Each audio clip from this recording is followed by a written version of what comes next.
Hello everyone, welcome back to my channel. ఈ వీడియోలో simple and beautiful outfit 2 to 3 years baby గర్ల్కి ఎంతలో design చేశాను, ఎలా డిజైన్ చేశానని ఫుల్ ట్యూటోరియల్ చూపిస్తాను. ఎక్కడ స్కిప్ చేయకుండా చూడండి. దీనికి నేను యోక్ పార్ట్ కోసం రా సిల్క్ అనేది 1 మీటర్ తీసుకున్నాను. అందులో నాకు హ్యాండ్స్ అండ్ యోక్ పార్ట్ అనేది వచ్చేసింది. సో ఫస్ట్గా నేను ఫ్యాబ్రిక్ని 4 ఫోల్డింగ్స్ ఫోల్డ్ చేసుకున్నాను. పైనుంచి నేను 1/2 ఇంచ్ ఖర్చుల కోసం తీసుకున్నాను. ఇప్పుడు యోక్ పార్ట్ లెంత్ వచ్చేసి 7.5 ఇంచెస్ అండ్ 1/2 ఇంచ్ ఖర్చుల కోసం కలిపేసి టోటల్ 8 ఇంచెస్ తీసుకుంటున్నాను. ఇప్పుడు నేను టోటల్ షోల్డర్ వచ్చేసి 3.5 ఇంచెస్ తీసుకుంటున్నాను. అందులో 1.5 inches neck with and 2 inches shoulder తీసుకుంటున్నాను.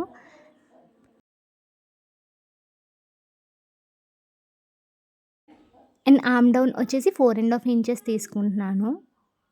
అండ్ రౌండ్ తిరిగే దగ్గర నేను 1 ఇంచ్ మార్క్ చేసుకొని ఇలాగా కర్వ్ షేప్ అనేది డ్రా చేస్తున్నాను. చెస్ట్ వచ్చేసి నేను 5.5 ఇంచెస్ తీసుకుంటున్నాను. వేస్ట్ వచ్చేసి 5 ఇంచెస్ తీసుకుంటున్నాను. సో చెస్ట్ నుంచి వేస్ట్ దాకా 2 ఇంచెస్ అనేది ఖర్చుల కోసం ఇలా మార్క్ చేసుకుంటున్నాను. సో ఇప్పుడు నేను నెక్ వచ్చేసి ఫ్రంట్ అండ్ బ్యాక్కి స్క్వేర్ నెక్ పెడుతున్నాను. దీనికోసం నేను బోత్ ఫ్రంట్ అండ్ బ్యాక్ కూడా 2.5 ఇంచెస్ అనేది నెక్ డీప్ తీసుకుంటున్నాను. సో ఇలా వీడియోలో చూపిస్తున్నట్టు స్క్వేర్ నెక్ అనేది మార్క్ చేసుకున్నాను. సో ఎలా అయితే మార్క్ చేసుకున్నానో అలా అయితే కట్ చేసుకుంటున్నాను.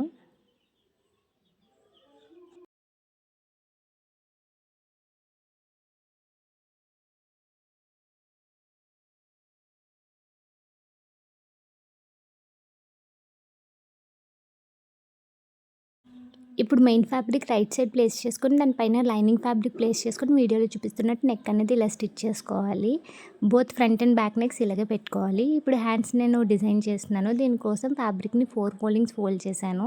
అండ్ హ్యాండ్ లెంత్ వచ్చేసి నేను 3 ఇంచెస్ తీసుకుంటున్నాను. అండ్ ఫోల్డెడ్ సైడ్ నుంచి నేను 3 ఇంచెస్కి ఒక మార్క్ చేస్తున్నాను. ఎందుకంటే నేను బుట్ట హ్యాండ్స్ పెడదాం అనుకుంటున్నాను. అండ్ అక్కడి నుంచి నేను ఖర్చులతో కలిపి 7 ఇంచెస్ అనేది మార్క్ చేసుకుంటున్నాను. ఇలాగా ఫోల్డెడ్ సైడ్ నుంచి డౌన్కి ఒక 1.5 ఇంచ్ దగ్గర నేను మార్క్ చేసుకొని అలాగ కర్వ్ అనేది డ్రా చేస్తున్నాను, హ్యాండ్ కర్వ్.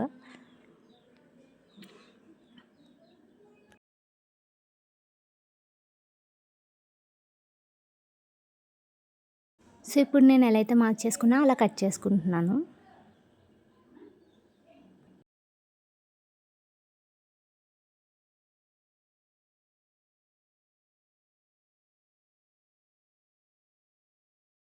సో ఇప్పుడు నేను వీడియోలో చూపిస్తున్నట్టు బుట్ట కోసం చిన్న చిన్న ప్లీట్స్ అనేవి ఇలాగా స్టిచ్ చేసుకొని పక్కన పెట్టుకోవాలి. ఇప్పుడు బాటమ్ పార్ట్ కోసం నేను ఫ్యాబ్రిక్ని 2 పీసెస్ తీసుకున్నాను. అండ్ లెంత్ వచ్చేసి 14 ఇంచెస్ అండ్ విడ్త్ వచ్చేసి 34 ఇంచెస్ తీసుకుంటున్నాను. దీని కింద మళ్ళీ మనకి ఫ్రిల్స్ అనేది ఒకటి పడతాయి. ఇప్పుడు యోక్ పార్ట్స్ 2 నేను రెడీ చేసుకొని ఇలా పెట్టుకున్నాను. ఇప్పుడు ఏంటంటే రైట్ సైడ్ ఒకవైపు పెట్టుకొని ఇలాగ స్టిచ్ చేసుకోవాలి షోల్డర్స్ అనేవి వీడియోలో చూపిస్తున్నట్టు. దానికి హ్యాండ్స్ ఆల్రెడీ మనం డిజైన్ చేసి పక్కన పెట్టుకున్నాం కదా, వీడియోలో చూపిస్తున్నట్టు ఇలా స్టిచ్ చేసేసుకోవడమే. నేను హ్యాండ్స్ అన్నవి షోల్డర్స్కి అటాచ్ చేశాను. ఇప్పుడు నేను బాటమ్ అనేది ఇలా చిన్న చిన్న ఫ్రిల్స్ పెడుతూ మొత్తం ఓవరాల్గా యోక్ పార్ట్కి మనం అడ్జస్ట్ చేసుకొని పెట్టుకోవాలి వీడియోలో చూపిస్తున్నట్టు.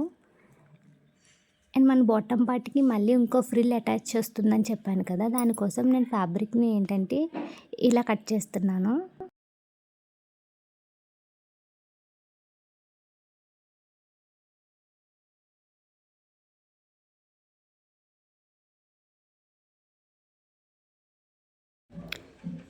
సో ఫ్రిల్ లెంత్ వచ్చేసి నేను 5 ఇంచెస్ తీసుకుంటున్నాను. మనం లెంత్ అనేది మన ఇష్టం. నాకు టోటల్ 28 ఇంచెస్ లెంత్ కావాలి. అందులో నేను 14 ఇంచెస్ మెయిన్, దాని కింద ఫ్రిల్ వచ్చేసి 5 ఇంచెస్ తీసుకున్నాను. మన విడ్త్ అనేది ఎంతన్నా తీసుకోవచ్చు, మన క్లాత్ బట్టి తీసుకుని అలాగే చిన్న చిన్న ఫ్రిల్స్ పెట్టుకోవాలి అంతే. ఇప్పుడు మీరు చూడొచ్చు నేను ఫ్రాక్ అన్నది ఎలా డిజైన్ చేశానో. మీకు ఇది ఫ్రిల్స్ అవి కూడా డీటెయిల్డ్గా కావాలంటే కింద కామెంట్ చేయండి. లేదు అంటే మన ఛానల్లో ఇంకా వీడియోస్ ఉన్నాయి, ఒకసారి చెక్ చేయండి. ఇప్పుడు నేను ఇలా టర్న్ చేసుకొని నా బేబీ సైజ్ ఎంత అయితే ఉంటుందో అంత మార్క్ చేసుకొని ఇలా సైడ్ జాయింట్స్ చేసుకోవాలి. ఇప్పుడు నేను యోగ్ పాట్ డిజైనింగ్ కోసం స్టోన్స్ అనేది యూస్ చేస్తున్నాను. స్టోన్స్ యూస్ చేసి నేను ఫ్యాబ్రిక్ గ్లూ తోటి ఏంటంటే ఇలా స్టోన్స్ అనేవి ఎలా అయితే బాగుంటుందో ఆ డిజైన్ తోటి నేను ఇలా స్టోన్స్ అనేవి స్టిక్ చేస్తున్నాను. అండ్ ఆల్రెడీ నేను దీనికి లేస్ కూడా అటాచ్ చేశాను. సో కాస్ట్ ఎంత పడింది ఏంటన్నది చెప్పలేదు కదా. నాకు యోగ్ పాట్ కోసం 1 మీటర్ రా సిల్క్ అనేది పడింది. దీనికోసం నేను ఏంటంటే 1 మీటర్ తీసుకున్నాను. అది 90 రూపీస్ పడింది. అండ్ కింద బాటమ్ సాటిన్ తీసుకున్నాను. అదనేది నేను 2 మీటర్స్ తీసుకున్నాను. నాకు 60 రూపీస్ పడింది మీటర్. సో 2 మీటర్స్ అంటే 120. అండ్ లైనింగ్ అనేది నేను క్రేప్ తీసుకున్నాను. అది 40 రూపీస్ పడింది. అది కూడా 2 మీటర్స్ తీసుకున్నాను. అండ్ స్టోన్స్ వచ్చేసి నాకు 20 గ్రామ్స్ అనేది 30 రూపీస్ పడింది. అండ్ ఫ్యాబ్రిక్ గ్లూ అనేది నాకు ఒక 25 రూపీస్ పడింది. సో ఓవరాల్గా నాకు ఇది అనేది ఒక 300 to 350 రూపీస్లో నాకు డిజైన్ అయిపోయింది ఈ అవుట్ఫిట్ అనేది. సో మీకు ఈ అవుట్ఫిట్ నచ్చింది అండ్ ఇలాంటి budget friendly and outfit from scratch outfits అనేవి మీకు కావాలి అనుకుంటే కింద కామెంట్ చేయండి. అలాగే ఫాలో అండ్ షేర్ చేయండి. ఇలాంటి వీడియోస్ కోసం ఆల్రెడీ మన ఛానల్లో చాలా వీడియోస్ ఉన్నాయి. కావాలంటే ఒకసారి చెక్ చేయండి. ఇలాంటి వీడియోస్ అనేది ఫర్దర్గా మన ఛానల్లో వస్తూ ఉంటాయి. ఎవరైనా సబ్స్క్రైబ్ చేసుకోకపోతే సబ్స్క్రైబ్ చేసుకోండి.